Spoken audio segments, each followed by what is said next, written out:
네, 안녕하세요. 세상에서 가장 작은 책방에서 조금 커져서 경의선 책거리로 돌아온 예따 책방입니다. 네, 오늘도 18일째 책방 문은 못 열고 있습니다.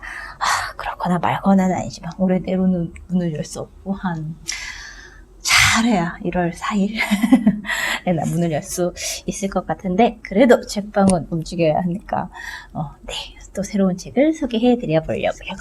열었어요. 네, 오늘 소개해 드릴 책은요, 짜잔! 크리스마스 미스테리.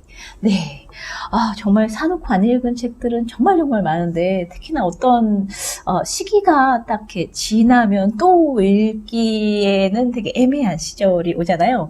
곧 있으면 이제 이틀 남았나요? 이제 내일 모레가 크리스마스 이브니까 이틀이 지나면 이제 내년 이맘때야 또 다시 이 책을 손에 줄 것 같아서 부랴부랴 읽었어요. 이 책을 들여놓았던 거 한 2년은 됐을 것 같은데, 이 책 너무 재밌겠다 그러고 딱 갖다 놨는데 팔리지도 않고 제가 볼 틈도 없고 말해가지고, 또 이제 그 시즌 지나고 나서 또 이렇게 저기 어디 박혀 있다가 또 이제 시즌돼서 나타났다가 또 이제 저기 처박혀 있다가 그러기를 두 해 묵은 책이에요. 새 책인데, 그래서 나라도 열심히 읽어야 되겠다라는 생각을 하면서 들었습니다. 크리스마스 미스테리. 이 책은 이숲이라는 그래픽 노블로 많이 알려져 있는 이숲 출판사에서 나왔고요. 이따가 예정하는 출판사 중에 하나죠. 저자는 요슈타인 가아더 글, 스텔라 이스트 그림, 손화수 옮김으로 되어 있어요. 일단 저자부터 살펴보겠습니다. 즈니 요슈타인 가아더, 1952년 노르웨이 출생, 작가 및 교사로 활동했다.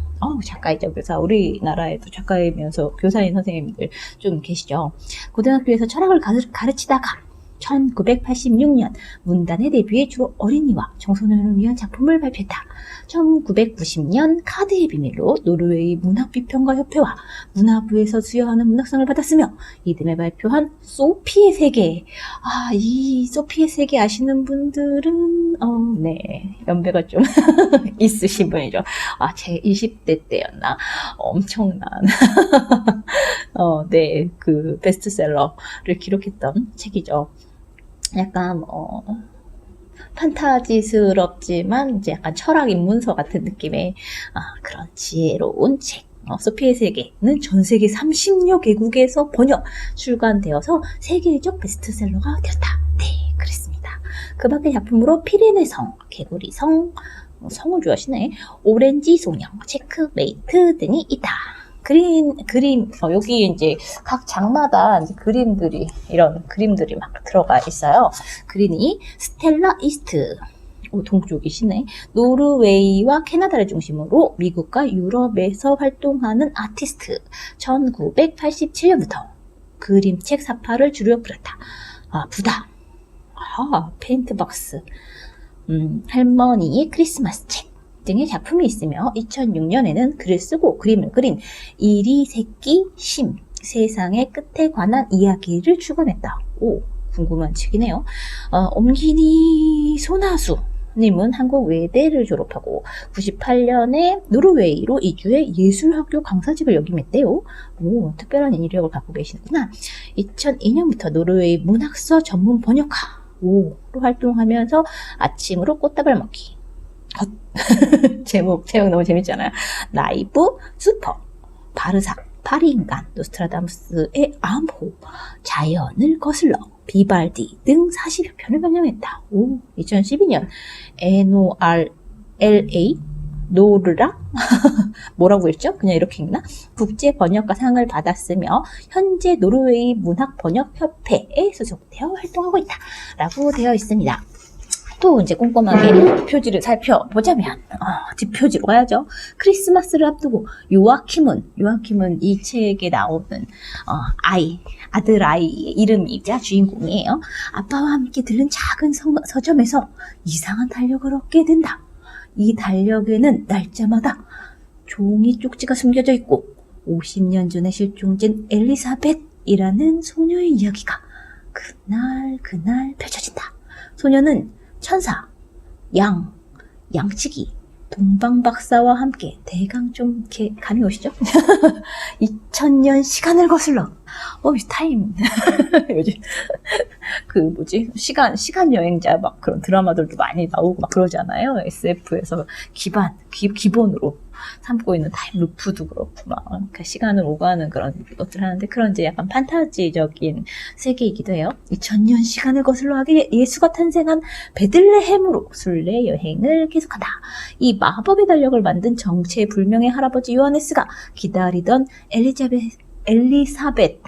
엘리자벳이 우리는 되게 익숙한데 엘리사벳이라는 이름의 여인은 크리스마스 이브의 선물처럼 요아킴의 집에 찾아오는데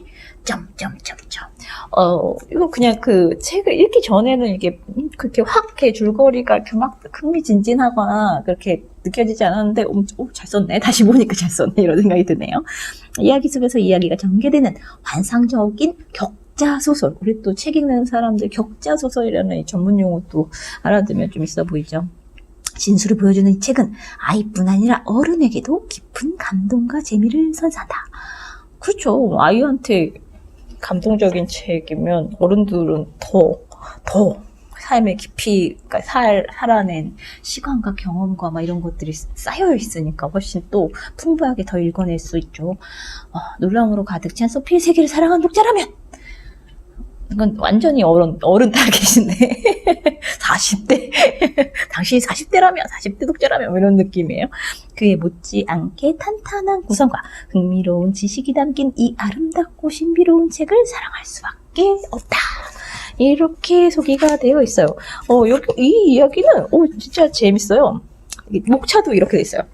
12월 1일, 12월 2일, 12월 3일 뭐 이렇게 날짜별로 그리고 이제 그 안에서 뽑아놓은 이제 이야기들로 이제 이렇게 뭐랄까 한두 줄을 이렇게 옮겨와서 목차를 만들었는데 며칠까지 돼 있을 것 같아요. 크리스마스 미스테리니까 12월 24일 날 끝나요. 이렇게 이제 시작할 때도 12월 1일 여기 어쩌면 시계바늘은 매일 같은 방향으로 돌아가기가 너무도 지겨워서 어느 날 갑자기 반대 방향으로 돌아가기 시작했는지도 모른다. 이런 느낌 되게 좋은 것 같아요. 여기에 보면 되게 특별한 달력이 나와요. 그러니까 약간 기독교, 천주교 이런 성서 베이스가 있으신 분들, 제가 그쪽에 또 종교가 없어서 정말 배경 없어도 있을 수 있는데 뭐 없는데 굳이 뭐 이런 생각이 들어요. 그 베이스가 있는 사람들은 읽으면 정말 훨씬 입체적이고 풍부하게 이야기들을 더 이렇게 해석해내기도 하고 막 이럴 것 같은데 저는 이제 그런 배경 지식이 별로 없는 상태에서 그냥 쭉 줄거리만 따라서 읽었는데 대림절 달력이라는 게 있대요. 이거 보면서 달력 제작 이런 달력 좀 나도 좀 있었으면 좋겠다 막 이런 생각했는데 어떤 달력이냐면 북유럽에서는 전통적으로 12월 한 달 동안 그러니까 집집이 어린이들을 위해서 대림절 달력을 걸어놓는데요. 매일 아침 일어나서 해당 날짜 칸을 열어보면 그 안에 작은 선물이 들어있는데 이 달력에 표기된 마지막 날짜는 12월 24일이다.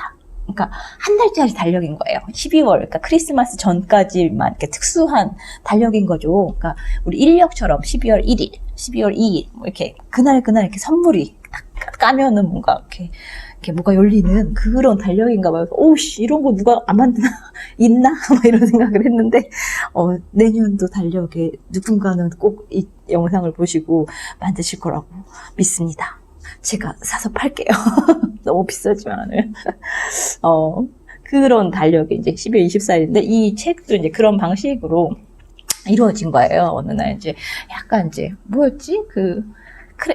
크렘린 나오는 그런, 약간 유럽의 어떤 그런 작은 마을에 오래된 작은 서점? 뭐 이런 곳에서 이제 발견한 이제 이 대림절 달력을 둘러싸고 벌어지는 약간은 환상적이기도 하고 막 그런 이야기들인데 이를테면 이런 거예요. 이 마법의 대림절 달력은 75웰에 한 150원인가? 우리나라 돈으로는 이 정도 되는 값이라고 해요. 갖게 되지 않을 정도로 아주 쌌지만 거기에는 2000년 전 베들레헴에서 태어난 아기 예수를 맞이하러 가는 엘리사벳과 아기 양의 이야기가 들어있었다. 이야기는 모두 24개. 그러니까 12월 1일부터 24일까지 매일매일마다 이야기가 적힌 이제 종이 쪼가리가 있는 거예요. 그거를 이제 그 요아킴이라는 이제 주인공이 이제 열어보면서 이야기가 이제 현실에 왔다가 이야기 속으로 들어갔다가 왔다 갔다 하면서 이제 경제 소설을 이루는 소설인데, 이게 이제 이 책의 형식에 대해서 이야기를 해주는 거죠. 태어나 아기 예술 맞으러 가는 엘사벳과 아기 양 이야기가 들어있다. 이야기는 모두 24개의 종이 쪽지에 나뉘어 쓰여 있으니 매일 하나씩 읽으면 전체 이야기를 읽는데 24일이 걸릴 것이다. 각각의 이야기는 순례자 일행에 매번 새로운 인물이 합류하는 것으로 끝난다. 뭐 이러면서 이제 각각의 날마다 이제 그 쪽지를 이렇게 열어보기 전 후의 이야기들까지 담아서 쭉 이렇게 풀어내는데 참 이렇게 예루살렘 가는 길, 그러니까 베들레헴 가는 길 뭐라고 해야 되나, 그런 것들도 있고, 이제 군데군데 이 작가가 이제 전해주고 싶은 이야기들이 이제 문장으로 툭툭 이렇게 별거 아니라는 듯이 뭐 이렇게 주웠다 뭐 이런 느낌으로 오다 주웠다인가 오다 주웠다 뭐 이런 느낌으로, 뭐 따지고 보면 이 세상도 스스로 완성해가는 하나의 작품 아닌가? 뭐 이런 쉴 새 없이 변하는 영원히 완성될 수 없는 그림처럼 뭐 이런 멋있는 문장들이 막 아무렇지도 않게 그냥 푹 하고 들어와요. 제 마음에 들었던 이야기는 12월 12일에 나오는 이야기 속이었는데요. 저는 종교 베이스가 없어서 그런지 너무나도 당연한 그 이야기들 인데 잘 이렇게 현실에서 보기 어려운 그 이야기가 참 마음에 들더라고요. 아기 천사 유무리엘이 느닷없이 에피리엘의 말에 끼어들었다. 예수님은 어려움을 겪는 이웃을 도우라고 하셨어요. 언젠가 예수님이 예루살렘에서 예리코로 가는 여행자 이야기를 들려주셨어요. 그 여행자는 길에서 강도를 만나 가진 물건을 다 빼앗기고 치명적인 상처를 입었답니다. 그런데 생사를 오가며 길에 쓰러져 있는 그 여행자를 보고도 지나가는 사람들은 모른 척 했답니다. 아무도 도와준 사람이 없었던 거죠. 예수님은 공경에 빠진 사람들을 돕지 않는다면 목회자가 될 수 없다고 하셨어요. 말뿐인 기도를 올리는 건 소용없는 일이라고도 했죠. 엘리사벳이 고개를 끄덕이자 유무리엘이 말을 이었다. 모두 그 여행자를 못 본 척하고 지나갔지만 한 사람, 사마리아인은 달랐어요. 그 유명한 당시 사마리아 사람들은 유다이아에서 배척당하고 있었답니다. 왜냐하면 그들의 믿음은 유대인들의 믿음과 좀 달랐거든요. 그 사마리아인은 마음이 따뜻했고 신음하며 죽어가는 사람을 도와 목숨을 구해주었어요. 중요한 건 바로 이거예요. 공경에 빠진 사람을 모른 척하고 도와주지 않는다면 믿음이든 종교든 아무짝에도 쓸모없다는 거예요. 그렇죠.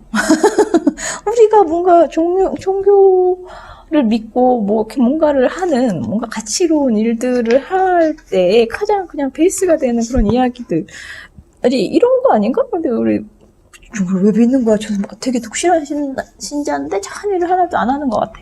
뭐 착한 일 하자고 할 때마다 자꾸 빼거나 뭐 이런 사람들도 있고, 뭐 그래서 그런 얘기들인데 쭉 이제 그 아기 예수님이 태어난 곳을 향해서 가는 이야기, 판타지 소설.